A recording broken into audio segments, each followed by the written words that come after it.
Selamat pagi, Bapak Ibu Saudara sekalian yang kami kasih dalam Tuhan Yesus Kristus. Selamat berjumpa kembali dengan saya, Hari Lee, Gembala Sidang Restoration Christian Church di Los Angeles. Hari ini, hari Minggu, tanggal 24 April tahun 2022, dan kita akan membahas jangan menjadi serupa dengan dunia yang akan kita ambil dari Kitab Roma, pasal yang ke-12, ayat 1 dan 2. Mari kita berdoa terlebih dahulu. Bapa Surgawi, kami terima kasih untuk kebenaran firman-Mu yang pasti memerdekakan kami. Tolong kami Tuhan Yesus untuk mengerti kebenaran firman-Mu dan kami boleh melakukannya. Berbicaralah kepada kami siap menerima kebenaran firman-Mu. Kami sambut firman-Mu ini dengan hati penuh dengan ucapan syukur dan terima kasih di dalam nama Tuhan Yesus. Haleluya. Amin. Baik Bapak Ibu Saudara sekalian, mari kita buka Alkitab kita kepada kitab Roma pasal yang ke-12 ayat 1 dan ayat 2. Akan saya bacakan bagi kita sekalian. Karena itu, perkataan karena itu pada awal ini ingin saya sampaikan, ini sangat penting karena menunjukkan kesimpulan daripada segala sesuatu yang dibicarakan sebelum bab 12 ini. Dalam bahasa Inggris, therefore. Ini penting banget perkataan therefore, karena itu untuk dipegang. Karena segala sesuatu yang dibicarakan dalam bab-bab sebelumnya, ini merupakan kesimpulannya. Karena itu, saudara-saudara, demi kemurahan Allah, aku menasihatkan kamu, supaya kamu mempersembahkan tubuhmu sebagai persembahan yang hidup, yang kudus, dan yang berkenan kepada Allah. Itu adalah ibadahmu yang sejati. Ayat 2. Janganlah kamu menjadi serupa dengan dunia ini, tetapi berubahlah oleh pembaruan budimu, sehingga kamu dapat membedakan manakah kehendak Allah, apa yang baik, yang berkenan kepada Allah, dan yang sempurna. Kita lihat sekali lagi, ayat 2, janganlah kamu menjadi serupa dengan dunia ini. Bagaimana caranya supaya tidak menjadi serupa dengan dunia ini? Dalam ayat selanjutnya dikatakan, berubahlah oleh pembaruan budimu. Artinya, untuk menjadi tidak serupa dengan dunia ini, setiap daripada orang percaya harus membuat perubahan dalam pola berpikir. Saya mulai dengan sebuah cerita. Sebuah ilustrasi. Dr. Afikarni dan Leslie Ungerleider dari National Institute of Mental Health melakukan penelitian menarik yang meminta subjek untuk melakukan tugas motorik sederhana. Latihan mengetuk jari, jadi finger tapping. Finger tapping. Saat subjek mengetuk, para dokter melakukan pemeriksaan MRI untuk mengidentifikasikan bagian otak mana yang sedang diaktifkan pada saat jari mengetuk. Subjek kemudian mempraktekkan latihan finger tapping ini setiap hari selama 4 minggu. Pada akhir periode 4 minggu, pemindaian otak itu artinya brain scan. Brain scan diulang. Dalam pemeriksaan brain scan, bahasa Indonesianya pemindaian otak, yang dilakukan pada setiap orang yang ikut dalam penelitian ini, ditemukan dan terungkap bahwa area otak yang terlibat dalam tugas mengetuk jari selama 4 minggu telah berkembang. Jadi bagian otak ini berkembang karena mereka melakukan ketukan-ketukan yang sederhana nih selama 4 minggu berturut-turut setiap hari. Tugas sederhana itu yaitu latihan mengetuk jari secara harfiah merekrut sel-sel baru, yaitu sel-sel saraf baru, dan menghubungkan kembali koneksi saraf. Jadi membentuk rewiring, membentuk koneksi kembali. Nah, ketika kita membaca dan merenungkan kitab suci, kita merekrut sel-sel saraf baru dan menghubungkan koneksi-koneksi saraf. Melalui pembacaan firman tersebut yang kita renungkan, artinya bukan sekedar baca, kita masukkan ke dalam hati kita, ke dalam alam pikiran kita, kita bayangkan, kita renungkan, kita meditasikan. Ini akan mengakibatkan pembentukan daripada sel-sel saraf baru berdasarkan apa yang kita renungkan, kita simpan di dalam hati kita ini. Dalam arti kita mengunduh atau mendownload sistem operasi baru yang mengkonfigurasi ulang pikiran. Jadi kita memikir ulang sesuai dengan kebenaran firman Tuhan. Jadi kita menolak segala pikiran dunia, kita memasukkan pikiran yang baru berdasarkan pemikiran kitab suci. Jadi pada waktu itu di-download sebuah sistem yang baru sesuai dengan firman Tuhan. Ketika kita membaca kitab suci, kita terlibat dalam penyadapan rohani. Kita download semuanya itu. Otak kita terhubung kembali dalam keselarasan firman. Dan kita mengembangkan pikiran Kristus. Kita yang terlibat dalam membaca dan merenungkan firman Tuhan telah secara aktif terlibat dalam memikirkan pikirannya. Nah, pada waktu Adam dan Hawa diciptakan, mereka berpikir dalam selaras dengan pemikiran Tuhan itu sendiri. Karena belum ada dosa, belum ada pikiran-pikiran kotor, belum ada pikiran-pikiran jahat yang menghalangi mereka untuk memikirkan segala sesuatu seperti yang Tuhan taruh di dalam pikiran mereka, di dalam hati mereka sejak saat Tuhan menciptakan mereka. Ini berubah. Pada saat dosa masuk ke dalam dunia, pada saat Adam memutuskan untuk berbuat dosa, melawan perintah Allah untuk tidak memakan buah terlarang tersebut. Nah, Tuhan Yesus meriset kembali.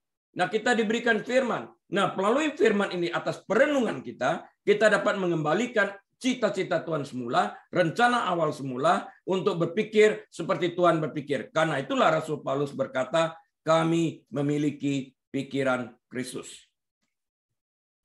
Karena itu,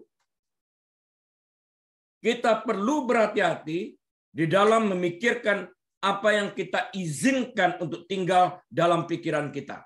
Banyak hal yang masuk dalam pikiran kita. Dan sekian banyak hal yang masuk ke dalam pikiran kita, yang mana yang kita izinkan untuk tinggal. Itu hasil pencernaan, hasil meditasi kita, hasil perenungan kita, yang kita izinkan tinggal di dalam hati kita. Kita perlu berhati-hati untuk menyaring segala sesuatu yang kita lihat, segala sesuatu yang kita dengar, dan segala sesuatu yang kita baca. Orang yang terbiasa nonton pornografi, sel-sel saraf otak akan berkembang sesuai dengan apa yang dipikirkannya, sesuai dengan apa yang dilihatnya. Terbentuk ke arah itu, membentuk rewiring, membentuk sebuah jaringan baru, memikirkan sesuai dengan apa yang dilihatnya. Orang yang terbiasa nonton pornografi nggak mungkin tidak memikirkan tentang percabulan. Tidak mungkin. Ini membentuk dan membuat sebuah kebiasaan. Oleh karena itulah Roma 12 ayat 2 yang kita baca tadi, mengajak kita sekalian untuk memperbaharui pola pikir kita. Artinya jika kita memasukkan firman Tuhan melalui perenungan kita, meditasi kita setiap hari, artinya bukan kita sekedar baca, sekedar lewat, tapi kita baca perlahan-lahan, kita renungkan, kita masukkan ke dalam pikiran kita, maka saraf-saraf kita akan terhubung sesuai dengan kebenaran firman Tuhan yang kita renungkan, yang adalah pikiran Kristus. Firman Tuhan itu pikiran Kristus. Inilah yang dimaksud dengan pembaruan akal budi. Dengan demikian kita mendorong segala sesuatu yang bersifat duniawi. Jadi kalau orang terbiasa nonton pornografi dan sekarang dia memasukkan firman Tuhan, pekerjaan awalnya itu berat. Tapi kalau dia terbiasa merenungkan firman Tuhan itu, dia akan dengan mudah mendorong segala sesuatu yang tidak proporsional dengan kebenaran firman Tuhan ini. Jadi kalau waktu kita merenungkan seperti yang dianjurkan oleh Filipi 4 ayat ke-8. Jadi pada akhirnya, ini juga merupakan sebuah konklusi dari apa yang telah dibaca sebelum Filipi 4. Jadi pada akhirnya saudara-saudara, kemudian dia selanjutkan, segala sesuatu yang enak dan dengar, segala sesuatu yang berasal dari atas, segala sesuatu yang kudus, pikirkanlah semuanya itu. Artinya, kita bukan hanya sekedar lewat, tapi berhenti, pikirkan. Orang yang memikirkan atau diperintahkan untuk memikirkan, coba pikirkan. Nah, kita mengambil waktu untuk memeditasikan, memikirkan apa yang seharusnya kita pikirkan. Ini yang dimaksud bagian daripada pembaruan akal budi. Karena pembaruan akal budi itu sifatnya aktif. Dan kita harus proaktif dalam memasukkan sesuatu yang baik ke dalam alam pikiran kita untuk mendorong segala sesuatu yang tidak baik ini yang bersifat duniawi. Apa yang Alkitab katakan tentang pembaruan itu sendiri? Definisi kamus tentang memperbarui adalah menjadikan sesuatu yang mirip dengan membuat baru, seperti baru dia. Kita perbarui. Dan ini adalah sebuah proses. Seperti memperbaharui kehidupan dalam arti memiliki kualitas kehidupan yang lebih baik daripada sebelumnya. Itu memperbaharui. Atau membuat baru secara rohani. Ketika Alkitab berbicara tentang pembaharuan, kadang-kadang Alkitab mengacu pada pembaruan fisik. Dalam pengertian istirahat, orang yang terlalu capek, orang terlalu stres, fisiknya butuh juga istirahat, perlu tidur, perlu rileks di dalam ini. Dia berbicara tentang fisik yang beristirahat di dalam ini. Pembaharuan fisik yang diperlukan agar tubuh kita dapat terus berfungsi sebaik mungkin. Tanpa beristirahat, nggak mungkin orang itu akan kolaps suatu saat. Nggak mungkin. Tuhan sendiri menetapkan hari istirahat bagi umatnya dengan menunjukkan pada hari ke-7 dia beristirahat. Setiap minggu harus terjadi, ada sewaktu istirahatnya. Keluaran 34 ayat 21. Dan Mazmur 23 berbicara tentang istirahat fisik yang hanya dapat disediakan oleh Tuhan. Akhirnya kita beristirahat dalam istirahat yang kekal. Kita dimasukkan dalam tanah 2x2. Istirahat secara fisik. Kita panggilnya mati, meninggal, selesai hidup. Istirahat, beristirahatlah dengan tenang. Rest in peace. Dalam pengertian itu. Jadi karena itulah Mazmur 23 ini terus-menerus kita dengungkan pada orang-orang yang mendekati ajalnya di dalam ini. Untuk mengalami peristirahatan fisik di dalam hal ini, di dalam naungan tangan Tuhan ini sendiri bagi orang Kristen. Nah, istirahat dan pembaruan fisik adalah persyaratan bagi tubuh kita yang tidak sempurna. Sementara pembaruan fisik itu penting, ada jenis pemulihan penting lainnya yang ditemukan dalam Alkitab yang disebut sebagai pembaruan rohani. Spiritual renewal. Pembaruan rohani hanya mungkin terjadi dalam kehidupan orang-orang percaya. Ketika Tuhan menciptakan pasangan pertama Adam dan Hawa, mereka memiliki hubungan yang sempurna dengan Tuhan. Belum ada dosa, belum ada kejahatan. Seperti yang saya sampaikan tadi, belum ada pencemaran dalam alam pikiran dan hati mereka. Tetapi ketika mereka tidak taat, hubungan itu rusak dan tidak dapat dipulihkan kecuali melalui darah pengorbanan. Akhirnya Allah mengutus anaknya sendiri, Yesus Kristus, untuk mati di kayu salib dan bangkit kembali sehingga hubungan kita dengannya dapat diperbaharui. Yohanes 3:16. Sebelum kita sampai pada iman yang menyelamatkan di dalam Yesus Kristus itu, kita sudah mati dalam dosa-dosa kita terlebih dahulu. Iman ini yang menyelamatkan kita, bukan pekerjaan kita. Tetapi ketika kita memilih untuk mengikuti Kristus, pilihan kita, kita mati bagi dosa. Kita memilih untuk mengikuti Kristus. Artinya kita siap meninggalkan segala sesuatu yang bertentangan dengan firman Tuhan. Hal-hal yang bersifat keduniawian ini harus ditinggalkan. Kita sadar akan hal itu. Jadi kita harus tahu banget, kita memilih mengikuti Kristus, outward-nya kita tunjukkan melalui baptisan. Artinya, baptisan itu adalah pencetusan yang dilihat orang dari dunia luar akan apa yang terjadi inwardly, di dalam hati kita. Kita percaya, kita cetuskan dalam bentuk baptisan. Supaya orang lain mengetahui, mulai saat ini, engkau lihat sendiri, aku mengeburkan dosaku ini. Aku tinggalkan keduniawian ini. Aku ikut Kristus. Jadi kita mati bagi dosa dan hubungan kita yang rusak dengan Allah diperbaharui. Nah, sebelum baptisan, we are dead in sin. After baptism, we are dead to sin. Sebelum baptisan kita mati di dalam dosa, setelah baptisan kita mati terhadap dosa. Kita sendiri diperbarui juga berdasarkan Titus 3 ayat yang kelima. Dia, Tuhan Yesus maksudnya, telah menyelamatkan kita. Bukan karena perbuatan baik yang telah kita lakukan, tetapi karena rahmat-Nya oleh permandian kelahiran kembali dan oleh pembaharuan yang dikerjakan oleh Roh Kudus. Titus 3:5 mengatakan itu.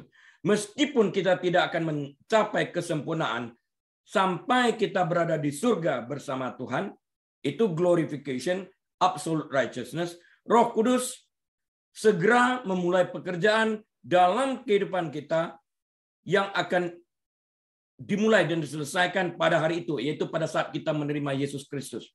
Roh Kudus mulai bekerja. Yang dikerjakan itu adalah sanctification dan justification.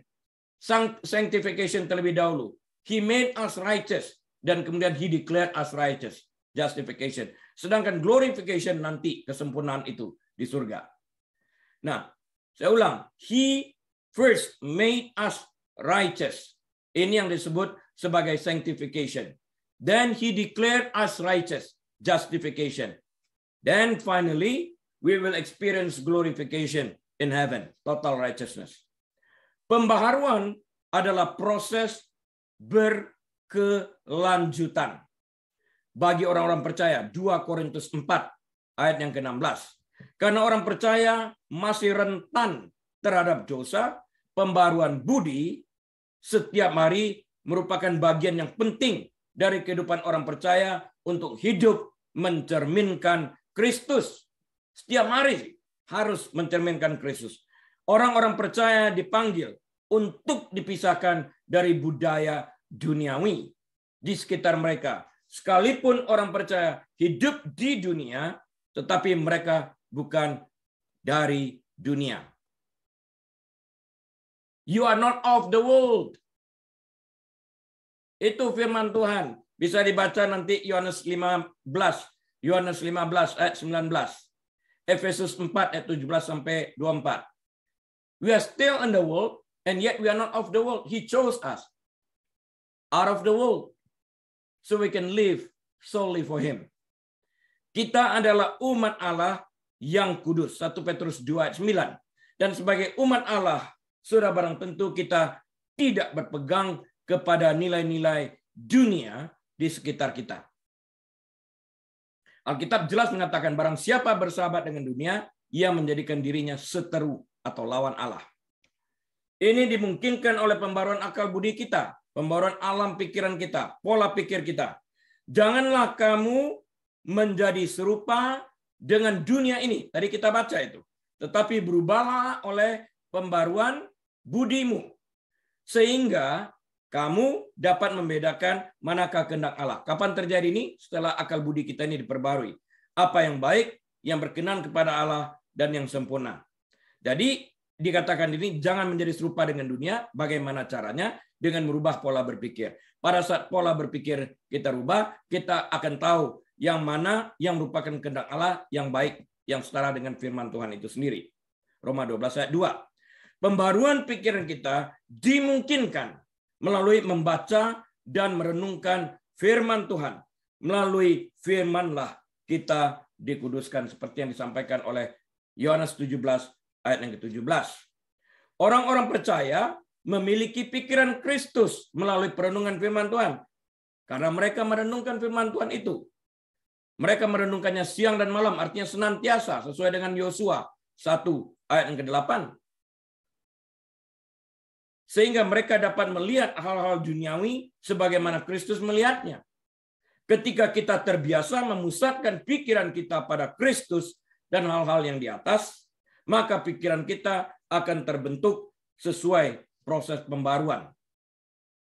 Ada pembaruan spiritual lain yang tersedia bagi orang percaya, dan itu adalah istirahat spiritual. Beristirahat kita bersama dengan Kristus nantinya. Keselamatan secara umum disamakan dengan perhentian.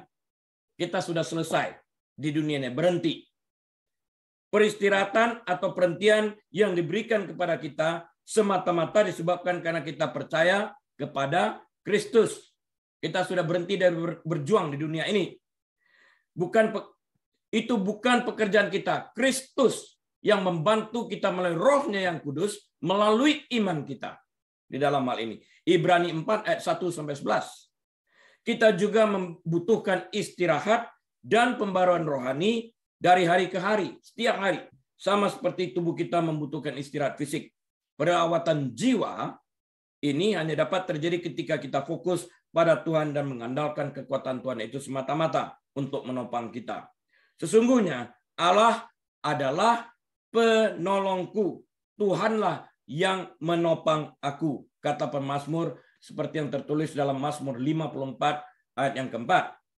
Pembaruan selalu tersedia.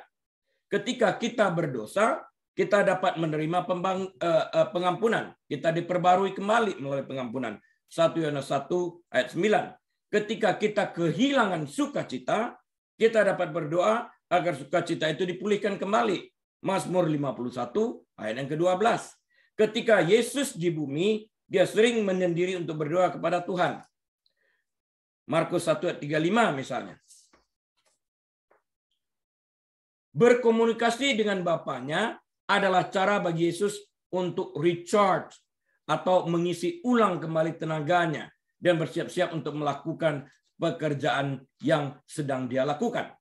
Yesus mengandalkan kekuatan Allah pada malam sebelum penyalipannya. Matius 26 ayat 36 sampai 46. Para pengikut Yesus telah mengenakan manusia baru yang diperbarui dalam pengetahuan menurut gambar penciptanya. Kolose 3 ayat 10. Dalam Yesaya 40 ayat 31, sang nabi yaitu Nabi Yesaya menjanjikan umat Allah bahwa orang-orang yang menanti-nantikan Tuhan mendapatkan kekuatan baru. Mereka seumpama Raja Wali yang naik terbang dengan kekuatan sayapnya. Mereka berlari dan tidak menjadi lesu. Mereka berjalan dan tidak menjadi lelah.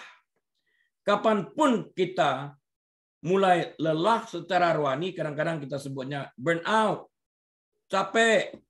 Kita harus justru pada waktu-waktu itu mencari Tuhan untuk mendapatkan kekuatan baru. Karena Roh-Nya lah yang akan memperlengkapi kita untuk hidup bagi Dia. Puji Tuhan atas undangan yang diberikan Yesus kepada kita sekalian. Ia mengatakan dalam Matius 11 ayat 29, "Pikullah kuk yang kupasang dan belajarlah padaku, karena aku lemah lembut dan rendah hati, dan jiwamu akan mendapat ketenangan." Apa artinya pembaruan budi? Sejauh ini kita bicara. Sekarang mari kita telusuri lebih dalam lagi. Apa artinya sih pembaruan budi? Frasa berubah oleh pembaruan budimu ditemukan dalam Roma 12 ayat 2 yang kita baca tadi. Kitab Roma bab 12 menandai transisi dalam kitab Roma ini dari pengajaran teologis Rasul Paulus ke pengajaran praktisnya. Dari teologis dia berarah ke prakteknya. Ini transisi pada kitab Roma pasal ke-12. 1 sampai 11 dia mengajar, ini teologinya, mulai 12 ini transisinya, bagaimana cara mempraktekkan pelajaran yang ada sebelumnya. Karena itulah dia mengatakan pada awal dari bab 12 ayat 1, therefore atau karena itu. Jadi ini konklusinya sekarang, mulai dari titik ini, apa yang dipelajari itu ini ke depannya. Kitab Roma mungkin adalah kitab yang memiliki pengajaran yang paling dekat dalam Alkitab dengan teologia sistematika. Secara sistematis ya. Paulus tidak menemukan gereja di Roma di mana ia dapat berkunjung. Tetapi dia berniat mengunjungi gereja dalam perjalanannya ke Spanyol. Akibatnya Paulus menulis surat ini, surat Roma ini, sebagai cara untuk memperkenalkan dirinya kepada jemaat di Roma. Dan untuk memberi mereka gambaran tentang Injil dan apa artinya Injil dalam kehidupan orang percaya. Jadi dia memperkenalkan dirinya melalui suratnya kepada jemaat di Roma sebelum mengunjungi. Jadi perantara dulu melalui surat ini. Dan kemudian baru dia kunjungi nanti. Dia ke Roma itu sebagai orang tahanan itu nanti. Setelah mengajarkan doktrin agung mengenai Injil kebenaran Yahweh yang menjadi milik kita melalui iman kepada Kristus dalam Roma pasal 1 hingga 11, Paulus mulai menasihati kita untuk hidup kudus. Bagaimana kita harus hidup dalam terang kuasa Injil yang menyelamatkan itu. Itulah yang Roma pasal 12 sampai 16 ingin ajarkan. Jadi prakteknya. Teologinya pasal 1 sampai 11, prakteknya Roma 12 sampai 16. Bagian praktis dari Roma dimulai dengan pernyataan karena itu atau therefore dalam Roma 12 ayat 1. Seperti yang dituliskan Roma 12 ayat 1. Melihat semua yang Tuhan lakukan untuk kita, maka hiduplah sesuai dengan tujuan keselamatan itu sendiri. Nasihat Paulus yang pertama yang harus kita lakukan adalah untuk memperbarui alam pikiran kita ini. Saya akan coba bedah ini. Kita baca sembari saya bedah ya. Roma 12 ayat 1 sampai 2. Let me dissect it a little bit. Karena itu, dari segala sesuatu yang telah kita baca dari pasal 1 sampai 11, karena itu. Nah, sekarang ini mulai kita praktekkan. Karena itu, therefore. Saudara-saudara, demi kemurahan Allah. Itu di lingkaran tuh, kemurahan Allah itu. Kemurahan Allah di sini berarti Allah yang telah menganugerahkan keselamatan bagi kita dalam kemurahannya. Oke? Aku menasihatkan kamu supaya kamu mempersembahkan tubuhmu sebagai persembahan yang hidup. Artinya apa nih? Kita harus mempersembahkan tubuh kita sebagai persembahan yang hidup karena Allah sudah bermurah hati menganugerahkan keselamatan bagi kita. Karena itu sebagai ucapan syukur dan terima kasih atas keselamatan yang telah Allah anugerahkan kepada kita, kita memiliki kewajiban untuk mempersembahkan tubuh kita yang sebagai persembahan yang hidup. Artinya terpisah dari keinginan dunia. Yang kudus, terpisah dari dunia. Kudus, tunjukkan karakter beda dari dunia itu adalah kudus, berkenan kepada Allah. Itu adalah ibadahmu yang sejati. Yang kedua, Roma 12 ayat 2. Janganlah kamu menjadi serupa dengan dunia ini, tetapi berubahlah. Jadi untuk supaya tidak sama dengan dunia, berubahlah oleh pembaruan budimu. Sehingga kamu dapat membedakan manakah kehendak Allah, apa yang baik dan yang berkenan kepada Allah dan yang sempurna. Nah, ungkapan kemurahan Allah yang terdapat dalam ayat 1 tadi, dalam Roma 12 ayat 1, mengacu pada semua yang telah mendahului dalam pasal 1 sampai 11 tadi. Nah, ini kemurahan Allah nih. Tadi teologi, ini kena kemurahan Allah nih dikatakan. Kesimpulkan di sana. Nasihat yang Paulus berikan adalah bahwa karena kita telah menjadi penerima belas kasihan Tuhan yang begitu besar, anugerah keselamatan ini, kita harus menjadi persembahan yang hidup. Kita harus menjadi persembahan yang hidup bagi Tuhan. Bagaimana kita dapat melakukan ini? Kita adalah korban yang hidup bagi Tuhan dengan tidak menjadi serupa dengan dunia ini, tetapi dengan diubahkan oleh pembaruan pikiran kita. Perhatikan ini baik-baik dalam beberapa menit ke depan ini, supaya dapat mengerti dengan persis apa yang dimaksud dengan persembahkanlah tubuhmu sebagai persembahan yang hidup. Maksudnya apa? Kita tahu, seperti yang kita temukan dalam perjanjian lama, bahwa setiap korban binatang yang dipersembahkan pasti telah mati terlebih dahulu. Darah mereka ditumpahkan. Dan baru setelah mati dipersembahkan kepada Tuhan. Betul? Adanya seperti itu. Mati. Namun tentang kita sebagai orang percaya dalam kitab Roma 12 ayat 1, ayat ini mengatakan agar kita mempersembahkan tubuh kita sebagai persembahan yang hidup. Semua persembahan itu mati. Kok kali ini dikatakan persembahkan tubuhmu sebagai persembahan yang hidup? Bagaimana mungkin?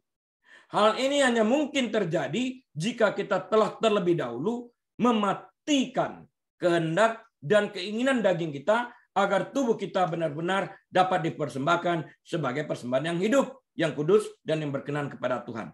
Jadi persembahkanlah tubuhmu sebagai persembahan yang hidup, artinya dalam konteks kita mematikan keinginan daging, artinya kita mematikan keinginan bersahabat dengan dunia. Karena orang yang hidup yang masih bisa berbuat dosa, orang yang sudah mati tidak dapat berbuat dosa lagi. Dengan mematikan keinginan daging, tubuh kita tidak mempunyai kehendak daging lagi, hiduplah tubuh itu bagi Tuhan.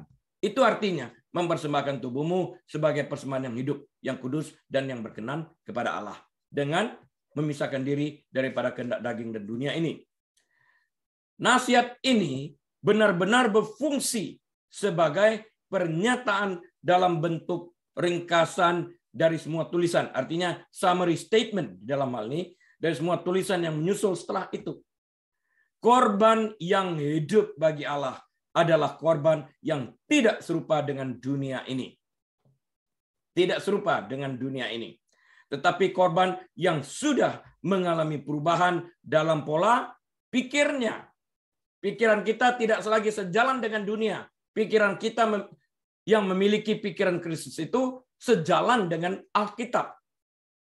Sehingga kita selalu berpikir seperti Alkitab berpikir. Dengan perkataan lain, yang bersangkutan harus mematikan keinginan dagingnya terhadap dunia ini. Sehingga tubuhnya dapat dipersembahkan sebagai persembahan yang hidup, kudus, dan yang berkenan kepada Tuhan. Saya cukup lama dulu memperhatikan ini. Gimana cara mengerti? Nggak ngerti-ngerti saya. Sampai sekarang ini, Revelation ini membuka sehingga saya mengerti apa yang dimaksud. Kita tidak boleh menjadi serupa dengan dunia ini.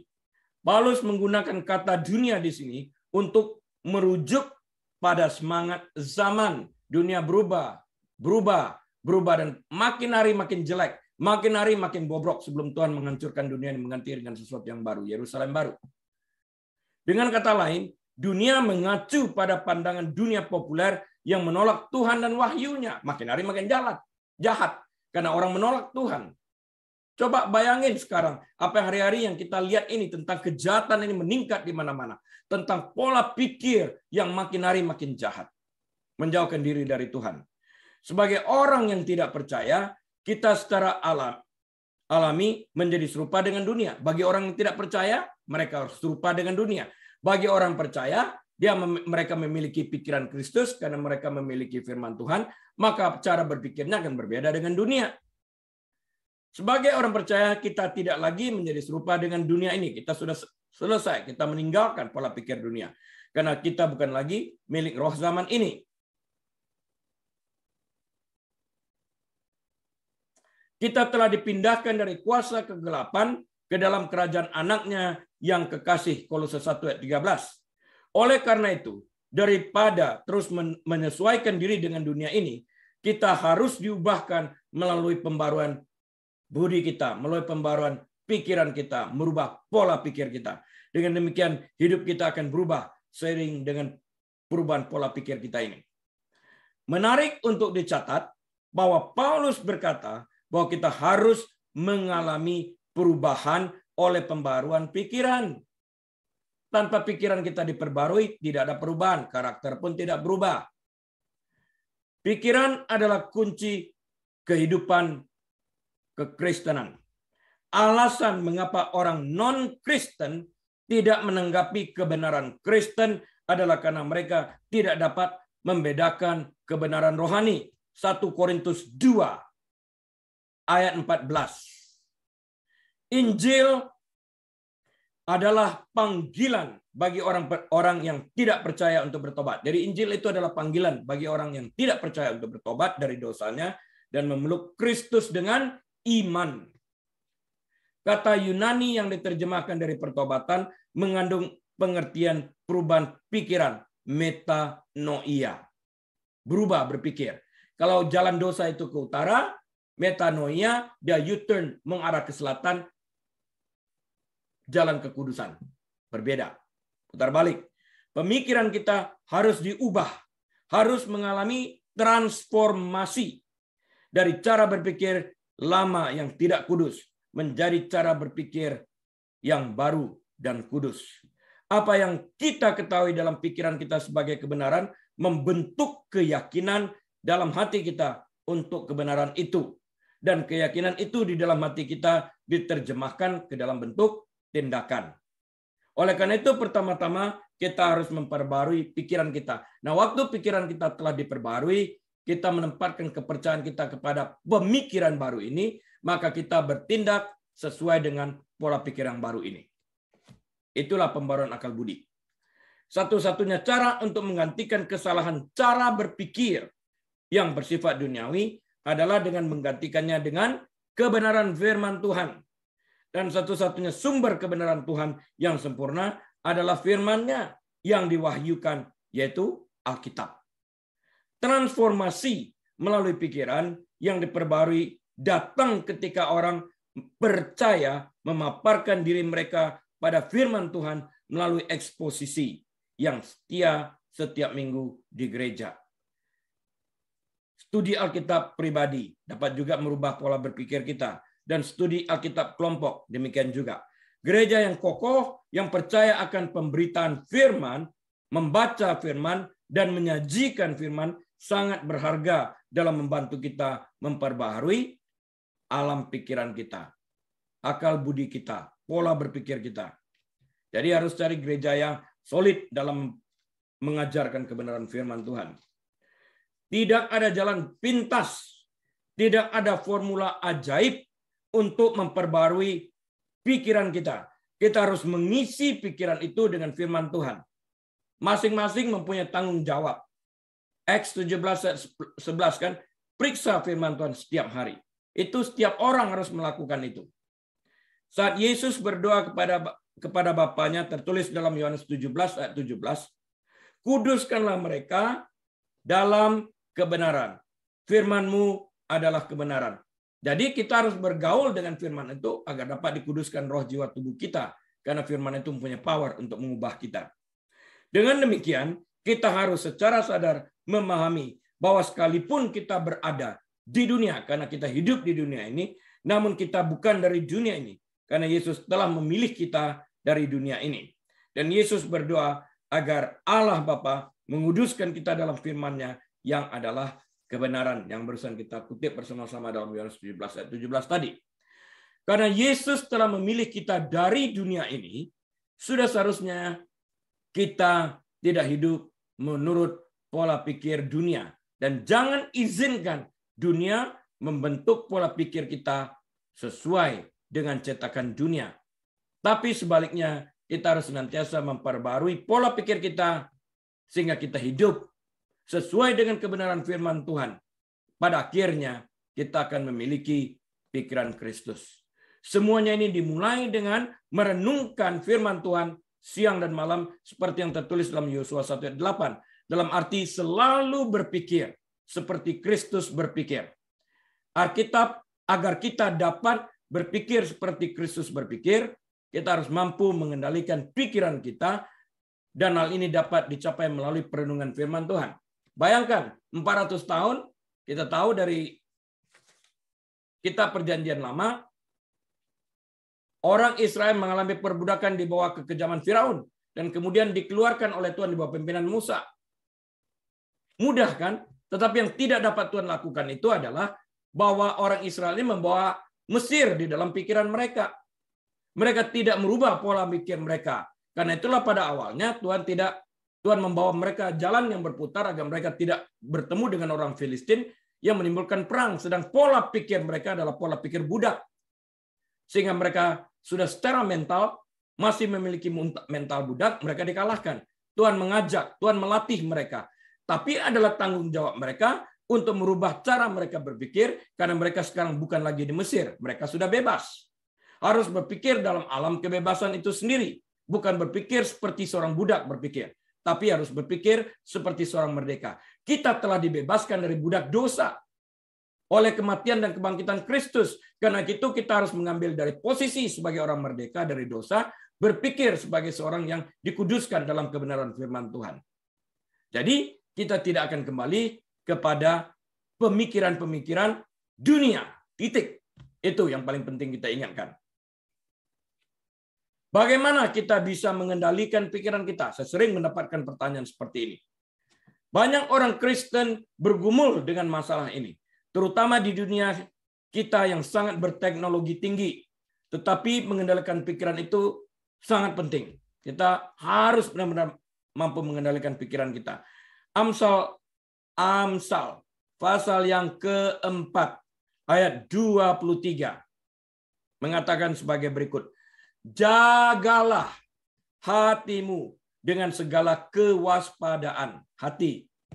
Karena dari situlah terpancar kehidupan. Hati mencakup pikiran dan semua yang berasal darinya. Seseorang berkata bahwa setiap dosa yang kita lakukan 2 kali. Maksudnya apa? Sekali dalam pikiran kita rancangkan, dan yang sekali lagi ketika kita bertindak berdasarkan pikiran itu. 2 kali berdosa. Lebih mudah, karena ini kita tahu dosa mulainya di dalam pikiran kita ya. Lebih mudah untuk membersihkan hidup kita dari dosa jika kita secara aktif memikirkan mengoreksi diri ini, sehingga kita menemukan kesalahan dan kemudian menaklukkan setiap alam pikiran yang bertentangan dengan firman Tuhan sejak awal, itu sejak pikiran jahat tersebut, pikiran cabul tersebut masuk dalam alam pikiran. Pada saat itu juga kita tolak, yaitu pada saat pikiran yang bertentangan dengan kebenaran firman tersebut masuk ke dalam alam pikiran kita dan mencoba membuat pikiran kita sebagai tempat tinggalnya, dan akibatnya berakar dalam pikiran kita tersebut. Sejak awal kita harus tolak terlebih dahulu dan mengisinya dengan firman Tuhan. Jika pikiran yang bertentangan dengan firman tersebut dibiarkan atas dasar pilihan kita tumbuh dan berakar dalam alam pikiran kita, maka pada saat itu kita akan mengalami kesulitan untuk mencabutnya. Ada juga perbedaan antara tergoda, pikiran kotor atau jahat yang masuk ke dalam pikiran kita, dan berdosa. Perbedaan antara tergoda dan berdosa, artinya berpikir jahat dan tenggelam di dalamnya. Mengentertain pikiran jahat, mengentertain pikiran-pikiran kotor, membiarkan pikiran tersebut menemukan rumahnya di dalam alam pikiran kita.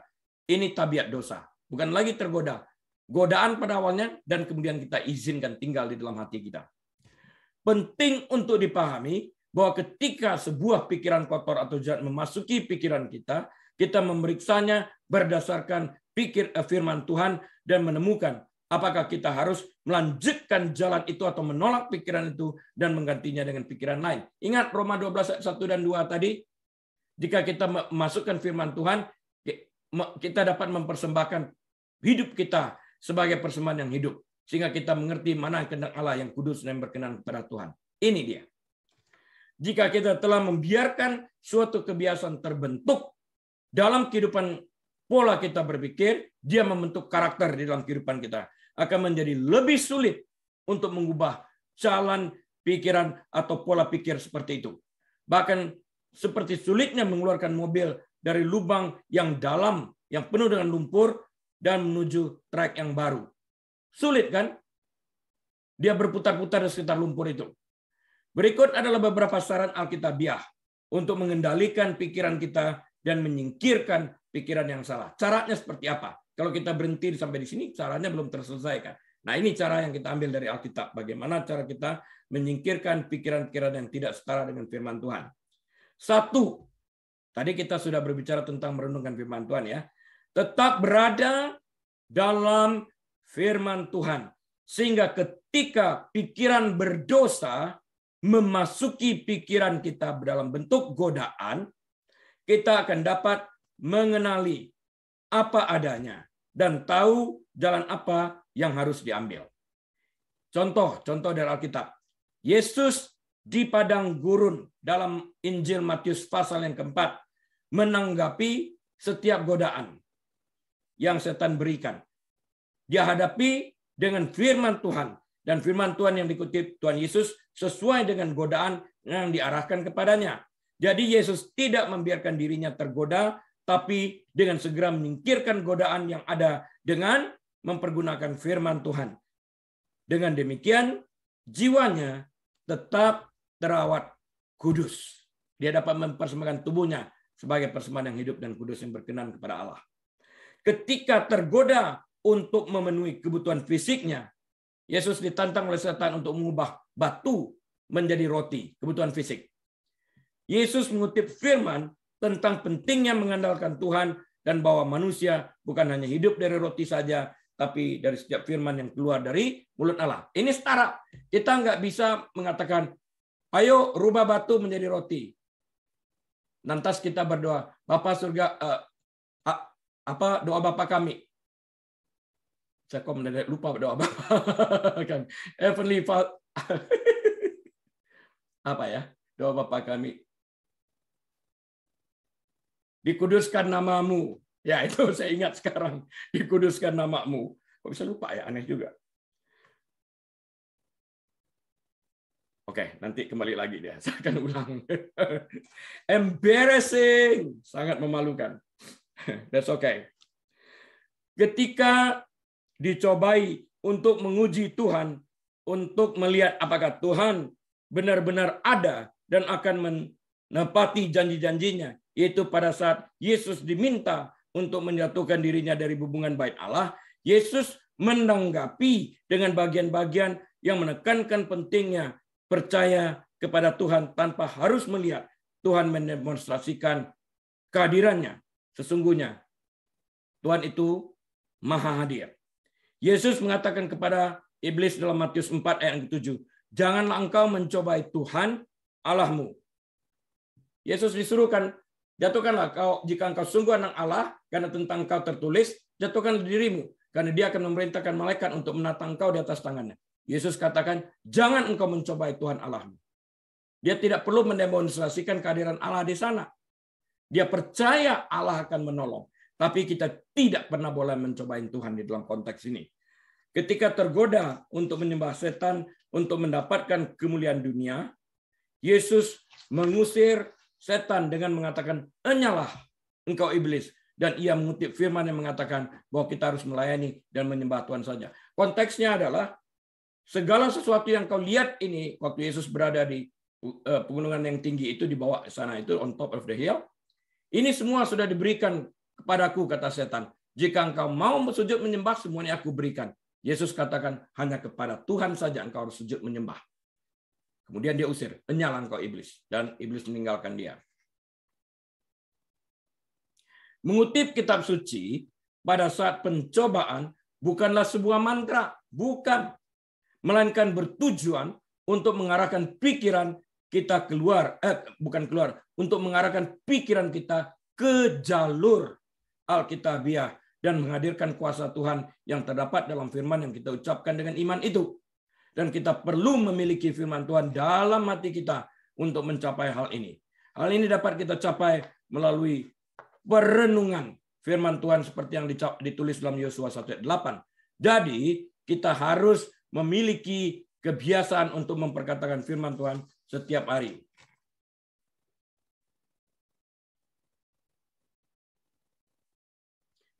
Jika kita menyadari ada area tertentu di mana kita terus-menerus mendapat godaan dalam bentuk kekhawatiran, nafsu, keserakahan, kemarahan, dan lain-lain, kita perlu mempelajari dan menghafal ayat-ayat kunci yang berhubungan dengan masalah tersebut. Seperti ubah batu menjadi roti.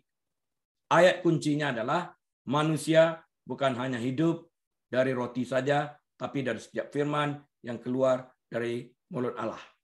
Mencari dan menemukan baik apa yang harus kita hindari, yang negatif, hal yang bersifat duniawi, dan bagaimana kita harus meresponi sesuai dengan kebenaran firman Tuhan, bersifat positif, dengan benar terhadap pikiran dan situasi yang menggoda. Sebelum hal itu menimpa kita, akan memberi kita kemenangan atas semuanya itu. Yang kedua, hidup dalam kebergantungan pada Roh Kudus. Kita harus bersandar penuh kepada Roh Kudus, terutama dengan mencari kekuatannya melalui doa, seperti yang tertulis dalam Injil Matius pasal yang ke-26 ayat 41. Jika kita mengandalkan kekuatan kita sendiri, maka kita akan gagal. Amsal 28 ayat 26, Yeremia 17 ayat 9, dan Matius 26 ayat 33. Poin yang ketiga, kita tidak boleh memberi makan pikiran kita dengan segala sesuatu yang dapat menimbulkan pikiran kotor yang mengarah kepada pikiran berdosa. Hati adalah sumber keinginan dan keputusan seperti yang tertulis dalam Amsal 4 ayat 23. Kita harus menjaga hati kita, artinya apa yang kita izinkan masuk ke dalamnya, dan apa yang kita biarkan tinggal dan hidup dalam hati kita itu. Ayub 31 ayat 1 mengatakan, aku telah menetapkan syarat bagi mataku, masakan aku memperhatikan anak darah? I've made covenant with my eyes not to look at girls lustfully. Kata Ayub dalam Ayub 31 ayat 1. Roma 13 ayat 14 menyatakan, tetapi kenalkanlah Tuhan Yesus Kristus sebagai perlengkapan senjata terang, dan janganlah merawat tubuhmu untuk memuaskan keinginannya. Jadi kita harus menghindari majalah, video, situs web, percakapan-percakapan yang bersifat kotor, dan situasi yang membuat kita jauh dari Tuhan dan menyebabkan kita jatuh di dalam dosa. Kita juga harus menghindari menghabiskan waktu dengan mereka yang akan mendorong kita masuk atau menuju kepada jalan kebinasan itu. Poin yang keempat, kita harus mencari Tuhan dengan segenap hati dan kekuatan kita, serta secara aktif mengganti pikiran berdosa dengan pola pikiran yang kudus. Ini adalah prinsip pembaruan yang sudah saya sampaikan tadi. Ketika kita tergoda untuk membenci seseorang, maka kita harus dengan segera mengganti pikiran kebencian itu dengan pikiran dan tindakan yang mengasihi. Kita berbuat baik kepada mereka, berbicara baik tentang mereka, dan berdoa untuk mereka. Matius 5 ayat 44. Jika kita terbiasa hidup untuk mencuri, maka kita harus mengganti pola pikir untuk mencuri dengan mengambil tindakan untuk mulai bekerja. Ini Rasul Paulus mengatakan. Untuk menghasilkan uang secara jujur, sehingga kita pun memiliki kesempatan untuk menjadi berkat bagi orang yang membutuhkan. Efesus 4 ayat 28. Ketika nafsu pada seorang wanita menggoda kita, kita mengalihkan pandangan kita dengan mulai memuji Tuhan, dan anggaplah dia sebagai saudara perempuan kita, sesuai dengan petunjuk 1 Timotius 5 ayat yang kedua. Alkitab sering berbicara tentang meninggalkan tindakan dan pikiran yang jahat dan mengenakan, ini perbuatan aktif, tindakan dan pikiran yang kudus. Efesus 4 ayat 22 sampai 32.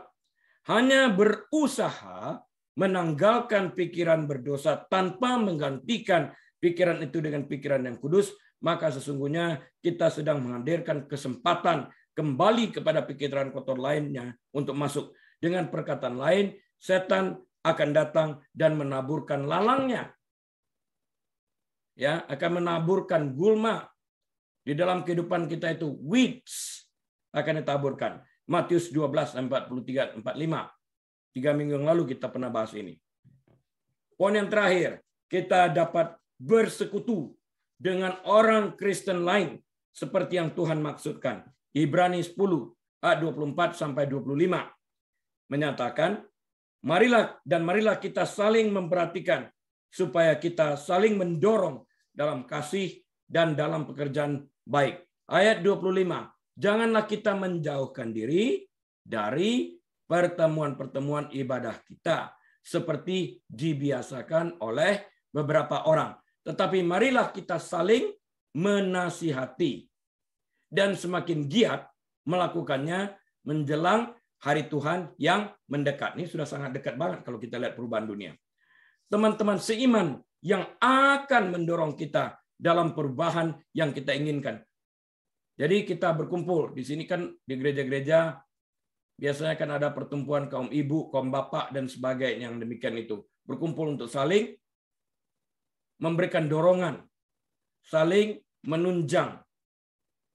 Begitu, supaya dapat sama-sama maju. Yang mendorong, yang akan berdoa untuk kita dan bersama kita. Yang peduli tentang keberadaan kita. Dan yang akan meminta pertanggungjawaban kita dalam menghadirkan cara-cara hidup lama. Jadi kalau kita terpleset kembali masuk ke dalam cara hidup yang lama, maka mereka meminta pertanggungjawab kita untuk kembali keluar dari kebiasaan hidup lama, kembali kepada kehidupan yang baru. Mereka adalah teman kita yang paling berharga. Jangan musuhi mereka. Hanya karena mereka mengingatkan kita melalui teguran bahwa kita telah terjatuh ke dalam kehidupan yang lama. Yang terpenting adalah kita harus memiliki Yesus sebagai Tuhan dan Juru Selamat kita yang telah mati untuk membayar upah dosa kita. Kita harus benar-benar menyadari tentang segala sesuatu yang telah Yesus kerjakan bagi kita di kayu salib. Tanpa ini tidak akan ada kemenangan atas pikiran dan pencobaan yang berdosa. Dan janji-janji Allah berlaku bagi anak-anaknya. Dan kuasa Roh Kudus juga tersedia bagi kita yang percaya kepadanya. Tuhan akan memberkati mereka yang menghormati Tuhan dan firman-Nya serta taat kepadanya. Tuhan memiliki kedalaman hati dan bukan penampilan kita. Dia menilik sampai kedalaman hati kita, bukan tampilan luar. Semoga iman kita mewujudkan perilaku kekristenan dan sesungguhnya sehingga Tuhan dipermuliakan melalui apa yang kita kerjakan. Dalam closing statement saya hari ini, summary saya, setelah kita mengalami kelahiran baru kembali, janganlah kita kembali terjebak untuk kembali kepada kehidupan masa lampau kita yang penuh dengan lumpur dosa. Sebaliknya, marilah kita mengerjakan keselamatan kita melalui pembaruan budi kita dengan menghasilkan buah yang sesuai dengan pertobatan kita, sehingga semakin hari karakter kita semakin diperbarui dan dibentuk menyerupai Kristus dan tidak menyerupai dunia. Amin. Mari kita berdoa. Terima kasih Tuhan untuk kebenaran firman-Mu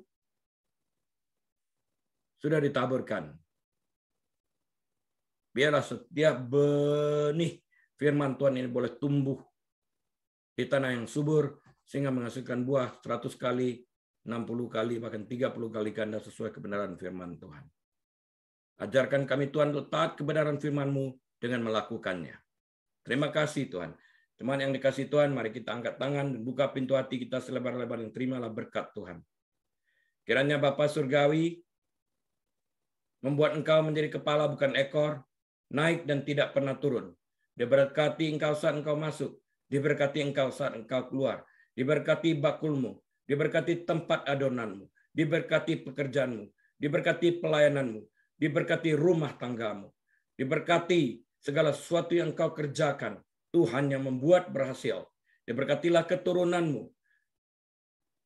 Kiranya Bapa Surgawi sendiri menyinari wajahnya atas setiap daripada kita, menuntun kita di jalan yang benar, bahkan menyediakan hidangan bagi kita di hadapan lawan kita dan mengurapi kepala kita sekalian dengan minyak sehingga piala kita penuh melimpah. Dan biarlah kita boleh membuka lembaran waktu kita dengan hikmat marifat dari Bapa Surgawi, damai sejahtera dari Tuhan Yesus Kristus dalam persekutuan yang manis dan erat bersama Tuhan Allah Roh Kudus saat ini, bahkan sampai selama-lamanya. Tuhan Yesus datang kali keduanya, menjemput kita semua yang percaya kepadanya. Semua umat Tuhan menerima berkat, mengatakan amin. Baik, Bapak Ibu Saudara sekalian dikasihi Tuhan, sampai berjumpa kembali minggu depan atas seizin Tuhan. Jangan lupa jalankan protokol kesehatan. Tuhan Yesus memberkati.